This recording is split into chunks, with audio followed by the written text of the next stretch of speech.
Morning. Vande Bharat માતા કી. કાલે કયો તહેવાર છે?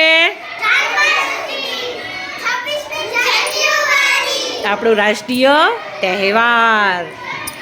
બરાબર. જુઓ આજે શનિવાર એટલે કઈ પ્રવૃત્તિ? સપ્તરંગી પ્રવૃત્તિમાં આપણે સરસ મજાનો જો ભાઈ ચકલીનો માળો બનાવવાનો છે, ઘરે લગાડવાનો છે, ચકીબેનનો ફોટો પાડવાનો છે. જો આ રીતે આવશે એમાંથી તમારે બધાએ જાતે માળો બનાવવાનો છે. અને કઈ રીતે બનાવવાનો છે એ ચલો હીરવાબેન અહીંયા આવો. જો હું તમને બનાવીને બતાવું છું, ફરી બતાવું છું. બરાબર. જુઓ આની અંદર નંબર આપેલા છે. જો 1 2 3 4. તો આપણે એ રીતે એને ફોલ્ડ કરવાનું છે. જો આ રીતે સીધું કર, બધાને દેખાશે ને બેસી રહેવાનું. જો 1 નંબરને આપણે વાળીશું, પછી કયો નંબર આવશે? 2, પછી 3, પછી 4. તો જો આ 4 નંબરને આપણે સેજ આમ ફોલ્ડ કરી અને અંદર મૂકી દેવાનું છે. એ તો આવડશે જ તમને. જો થઈ ગયું. પછી એ જ રીતે અહીંયા 1 2 અને આ 3. તો 3 ને આમ કરી અને આમ, અને આને આમ વાળી દેવાનું છે. પછી પેન કે એવું હોય એનાથી આપણે એને આ જે કૂટું છે એ કાઢી લેવાનું. આમ જુઓ એટલે આ ટીંગાડવા માટેનો બની ગયો. અને અહીંયા ખીલી લગાડવાની. જો આ રીતે આપણો માળો બનીને તૈયાર. તમારે બધાએ જાતે બનાવવાનો છે, જાતે જ બનાવવાનો છે. Very good. નંબર પ્રમાણે ફોલ્ડ કરો. જેનો માળો તૈયાર થઈ જાય એને ઊભા થઈ જવાનો. Very good. કેવી છે ને મજા આવે એવી પ્રવૃત્તિ?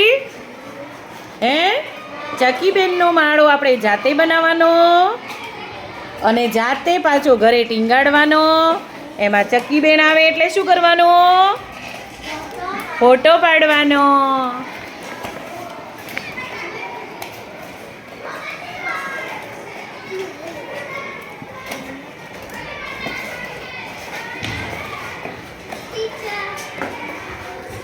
Very good. ક્લેપ તો કરો. સરસ. જો યસીબાઈએ સૌથી પહેલા બનાવી દીધો. Very good. અરે વાહ. ત્યાં ઉભા રહો, જગ્યા ઉપર. બીજો નંબર જેન્સીબેન, ત્રીજો નંબર અલવીરાબેને બનાવી દીધો. ચલો ભાઈ, ચોથો નંબર કોણ આવે છે જોઈએ. જેને અંક કમ્પ્લીટ આવડતા છે, જેને ફોલ્ડ કરતા આવડતું હશે એનો માળો સરસ મજાનો બની જશે. પ્રિયાંશીબેને બનાવી દીધો. વાહ ભાઈ વાહ. Very good. હવે ઓલું પૂઠું વાળી દો. અરે વાહ. ઊભા થઈ જાઓ. Very good. ચોથો નંબર પ્રિયાંશીબેન આવ્યા, ડોડિયા. અરે 5મો નંબર શ્રેયાબેન આવ્યા. Very good. સરસ. તારો નથી બન્યો બેટા પ્રિયાંશી. ચાલો ક્રિષ્નાબેનનો બની ગયો. હજી વાળો. હજી નથી બન્યો. આખો કમ્પ્લીટ જોવાનો. ઉપર નીચે બે બાજુ ફોલ્ડ કરવાનું છે. Very good. ઉર્વશીબેને બનાવી દીધો.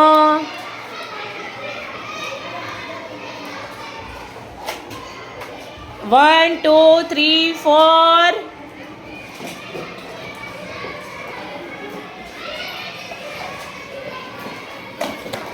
બનાવો જલ્દી. ચક્કીબેન માટે તમે ઘર બનાવી દીધું ને? હા. જો ચક્કીબેન કેટલા બધા ખુશ થશે. તમારા ઘરે માળો લગાવશો ને એટલે માહીબેન, ચક્કીબેન ખુશ થશે ને. સવારમાં ચી કરતા આવશે, તમારું ઘર જોશે, પછી એને ગમી જશે એટલે એનું ઘર બનાવશે ભાઈ.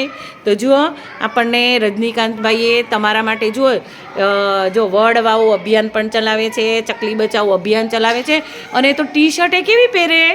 ટી-શર્ટ ઉપર, એમના ટી-શર્ટ ઉપર ચકલી દોરેલી છે અને એવું ટી-શર્ટ પહેરે છે અને એમને આપણને માળા આપ્યા એટલે એમનો ખૂબ ખૂબ આભાર અને અભિનંદન. નહીં બેટા, આભાર.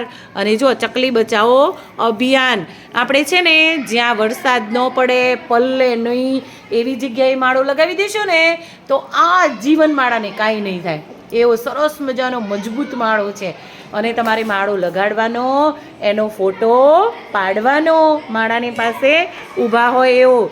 ચક્કીબેન આવે એટલે ચક્કીબેનનો પણ શું કરવાનું? ફોટો પાડવાનો. તમારે ચક્કીબેનને ચણ આપવાનું. પછી બીજું શું આપશો? પાણી. એકલો માળો લગાડવાથી કાંઈ થાય નહીં, એને ખાવા પીવા જોઈએ કે નહીં? હા.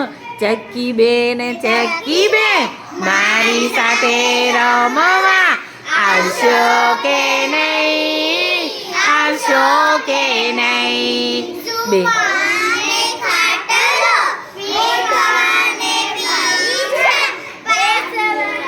બેસવાને પાટલો, સુવાને ખાટલો, ઓઢવાને પીછા, આપીશ તને.